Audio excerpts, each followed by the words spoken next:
안녕하세요. 김태현 목사입니다. 뚜벅뚜벅 메시지. 오늘은 요한계시록 10번째. 나에겐 가장 큰 사랑이 있습니다. 나에겐 가장 큰 사랑이 있습니다. 계시록 5장 1절에서 14절의 말씀 가지고 함께 뚜벅뚜벅 걸어가겠습니다. 요한계시록은 우리에게 하늘을 보는 눈을 열어주시려고 기록된 성경입니다. 하늘을 보는 눈이 열린 사람은 온전한 신앙생활을 할 수 있지요. 두려움과 염려가 없이 하나님 말씀대로 살 수 있습니다.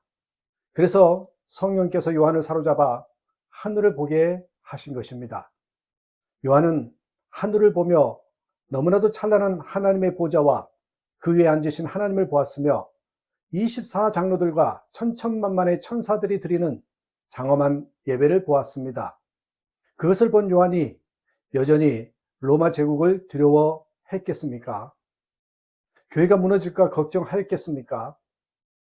요한계시록 5장에서는 요한이 보좌에 앉으신 하나님의 오른손에 있는 두루마리를 보았습니다. 그 두루마리는 하나님의 심판과 성도들의 구원 과정이 자세히 기록되어 있는 책입니다. 성령은 요한에게 하늘만 보여주신 것이 아니라 이제부터 앞으로 있을 하나님의 심판의 과정을 보여주기 시작한 것입니다. 그 두루마리를 보는 순간 요한의 마음이 뛰었을 것입니다. 그토록 사모하던 하나님의 나라가 언제 어떻게 임하는지 알 수 있었을 것이기 때문입니다. 그러나 그 두루마리는 7번이나 봉인되어 있어 아무도 펼쳐볼 수 없게 되어 있고 하늘과 땅 어디에도 그것을 펼쳐볼 사람이 보이지 않아 요한은 슬피 울었습니다.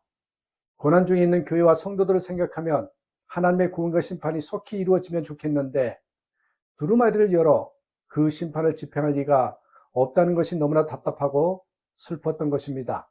그때 24장로 중 하나가 요한에게 그 두루마리를 펼칠 분이 계심을 알려주지요. 그 말을 듣고 요한은 하나님 바로 앞에 서 계신 어린 양을 보았습니다.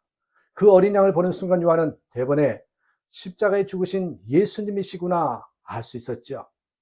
그가 십자가의 고난의 흔적을 가지고 계셨기 때문입니다. 6절, 그 어린 양은 죽임을 당한 것과 같았습니다.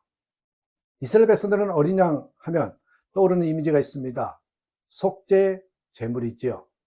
이스라엘이 출애굽을 할 때 양을 잡아서 피를 문설주에 발라 장자가 죽는 재앙에서 구원받았습니다. 레위기 4장 24절 말씀대로 죄인들은 어린 양의 피를 흘려 속죄함을 받았습니다. 그래서 예수님을 어린 양이라 부르는 것입니다. 우리의 죄를 대신 지시고 십자가에서 죽으셨기 때문입니다.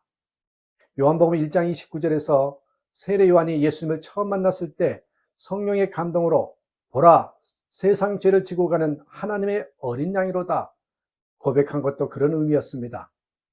여기서 왜 하필이면 어린 양인가 하는 질문이 나올 수 있습니다. 예수님은 부활하셔서 영광을 받고 계십니다. 만왕의 왕이십니다. 온 세상의 심판주가 되셨습니다. 그런데 왜 여전히 죽임당한 어린 양의 모습으로 계시는 것입니까? 그것은 십자가가 복음의 영원한 중심이기 때문입니다. 예수님께서 두루마리를 받으시자 내 생물과 24장로는 어린 양 예수께 새노래로 찬양을 올려드렸습니다. 그러자 수천 수만의 천사들 또한 어린 양 예수 그리스도를 향하여 찬양을 드리고 이어서 세상의 모든 피조물들이 외치는 찬양이 들렸습니다. 이 장면을 기록하는 요한은 얼마나 감격스러웠을까요?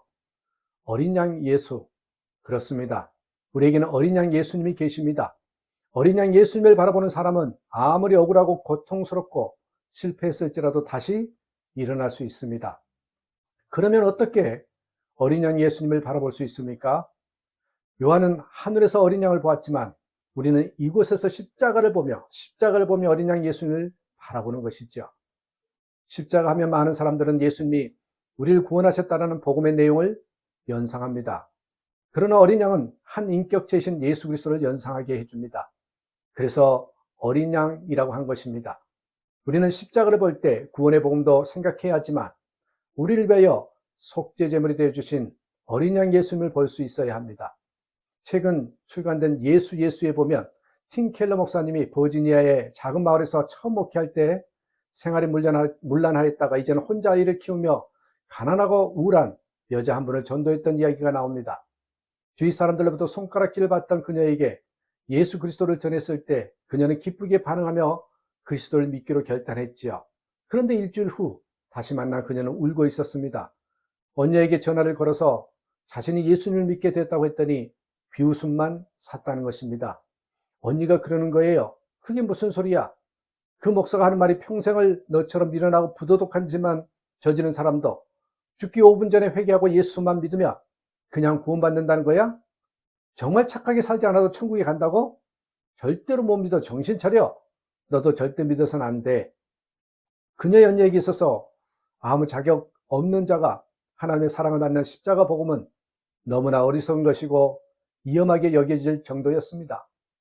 목사님은 울고 있는 그 여자에게 성경을 읽어 주었습니다. 그녀는 자신의 믿음이 성경에 나와 있는 약속에 근거한 것임을 알게 되었고, 그리스도께서 자신처럼 작고 연약하여 구주가 필요함을 인정하는 사람들을 구원하러 오셨음을 깨달았습니다. 그리고 기쁨이 되살아났습니다. 우리가 전에는 돌아가야 할 곳이 어딘지 몰랐기에 사역이 실패하고 삶이 무너지면 방황하죠. 그러나 이제 우리는 넘어지고 무너지고 지치고 실패했을 때 돌아갈 곳이 있습니다. 십자가의 예수님입니다. 어린 양이신 예수님입니다. 십자가의 예수님께로 돌아가면 언제나 다시 일어나게 됩니다. 특별히 맛있는 음식에는 요리사만이 가진 비밀스러운 양념이 있기 마련입니다. 마찬가지로 은혜가 충만하고 능력이 있고 열매가 풍성한 성도에게는 비밀스러운 믿음이 있습니다. 자신을 위해서 십자가에 대신 죽으신 어린 양 예수 그리스도를 바라보는 것입니다. 그것이 같은 교회를 다니고 옆자리에 앉아 예배를 드려도 삶이 다른 원인입니다. 어느 목사님의 사모님께서 못 살겠다고 보따리를 싼 적이 있었답니다. 외아들에게 집착하는 홀어머니의 시집살이가 힘들어서였죠. 그때 목사님이 한 이야기 때문에 사모님은 그 자리에서 보따리를 풀었고 그 후 다시는 보따리를 싸지 않았다고 했습니다. 당신 힘든 것 다 압니다. 당신이 보따리를 싼 것도 충분히 이해합니다. 그런데 내가 당신을 사랑한다는 것은 당신에게 무슨 의미입니까? 내가 당신을 사랑하는 것이 어머니가 당신을 힘들게 하는 것보다 적으면 떠나십시오. 그러나 어머니가 당신을 힘들게 하는 것보다 내가 당신을 사랑하는 것이 더 크다고 생각하거든 보따리를 푸세요. 남편 목사님의 말을 듣고 사모님의 눈이 뜨였습니다. 그동안 시어머니 때문에 너무 힘들어 남편의 사랑을 잊었던 것입니다. 그랬더니 살 수 없었습니다. 그러나 남편의 말을 듣고 남편의 사랑을 기억해내니 살 수 없을 것 같아 보였던 어려움이 작아 보였습니다. 더 큰 사랑이 있으면 어떤 어려움도 견딜 수 있습니다. 그런데 우리에게는 더 큰 사랑이 아니라 가장 큰 사랑이 있습니다. 나를 위하여 죽으시는 어린 양 예수님이 함께 하십니다. 그 주님을 바라보는 사람을 무너뜨릴 고난과 어려움이 어디 있겠습니까? 어린 양 예수님을 바라보지 않는 사람은 엄밀히 말하면 예수 믿는 사람이 아닙니다. 어린 양 예수님을 바라보는 자에게 세상 완전히 다르게 보이고 어떤 처지와 형편에서도 어린 양 예수님을 찬양하게 됩니다. 어린 양 예수를 바라보는 저와 여러분 되시길 주님의 이름으로 축복합니다. 감사합니다.